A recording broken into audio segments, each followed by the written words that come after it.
This video is for the indicators of a chemical change bag lab that is part of the notes for indicators of a chemical change.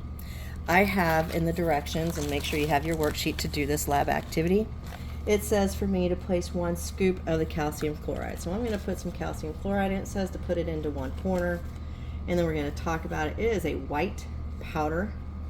It's very fine. Okay, it's a very fine, soft, white, solid powder. Okay. Then it says, with the second, number 2, place approximately about 1 scoop of sodium bicarbonate, which is just baking soda, into that same corner that we have here. And I'm going to do a little bit extra so you can see it. And then I'm going to put in the same corner. It too is a white, solid powder, very fine, very soft to the touch. It is a solid white liquid. You will want to pause the video and answer question number 3, putting 3 observations there using your senses about what you see about these 2 powders. Now, if I mix them together, it's still the same identity. The powders didn't change, nothing happened, so it's still the same identity. So it is indeed just a physical change. Number 4 says all the powders should still be in 1. It helps to have 2 people to do this. I have to add, this is phenol red. It indicates if a pH of the substance has changed. It would change color from this red to a different color if it changes pH.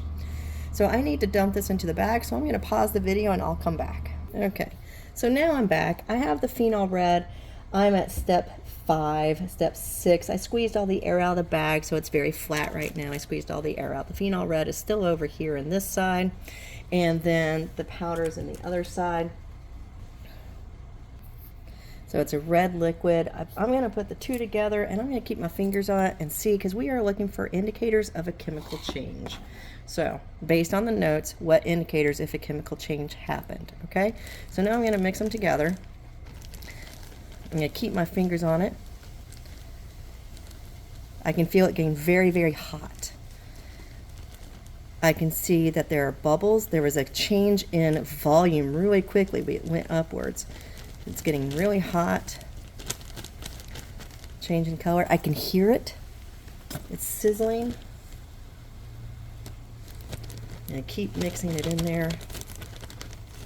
Make sure it's completely mixed. Oh yeah, this corner is really hot. So the combination of all these is causing it to get really, really warm. Oh, the bag. Check this out. The bag is inflating. So we have bubbles in there. We have the production of a gas. Almost looks like it's going to explode, huh? So we have a production of gas. Most likely it's carbon dioxide. And so we have production of gas. We have an unexpected color change. We have a unexpected volume change. So we have a lot of stuff here. So I'm going to go ahead and open this off. Oh, and it's getting really cold now. Ooh, that side's really cold. So we have a lot of things going to show us that's an indicator of a chemical change. So there's the pop. And so there's our bag lab. Make sure you answer all the questions if you have any. And this side's really cold. It got hot to start with, not all of it mixed. So this side's a little still hot. It's slow in reacting. This side's still really cold, but notice the bag is still inflating as that reaction continues. Make sure you pause the video, rewatch if you need, but answer all the questions on the front and the back side of that lab of indicators of a chemical change. This assignment is due to be turned in. Okay. The second one says the next activity, number 8, you'll need to watch the video on the precipitate reaction for number 8.